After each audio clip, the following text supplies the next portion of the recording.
26শে March বাংলাদেশের ইতিহাসের সবচেয়ে আবেগঘন দিন। বাংলাদেশ আওয়ামী লীগ নাকি দিনটিকে কেন্দ্র করে সাংগঠনিক উপস্থিতি জানান দেওয়ার পরিকল্পনা করছে। কি ঘটতে যাচ্ছে 26শে মার্চে? আওয়ামী লীগ 26শে মার্চ শহরের জাতীয় স্মৃতিসৌধে ফুল দিয়ে এক ধরনের প্রত্যাবর্তনের বার্তা দিতে চায়। আওয়ামী লীগের অফিস খোলা যেন সেই নীরব শক্তি প্রদর্শন।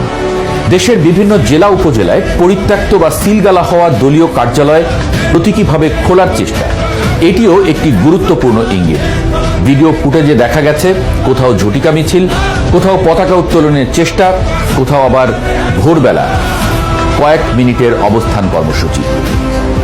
এগুলো কি স্বতঃস্ফূর্ত নাকি কেন্দ্রীয় কোনো সমন্বিত বার্তার অংশ? 20শে মার্চের আগে অন্তত একবার করে প্রতিটি জেলায় উপস্থিতির বার্তা দিতে চায় দলটি। এর রাজনৈতিক অর্থ হল সংগঠন পুরোপুরি ভেঙে যায়নি, তৃণমূল এখনো সক্রিয়।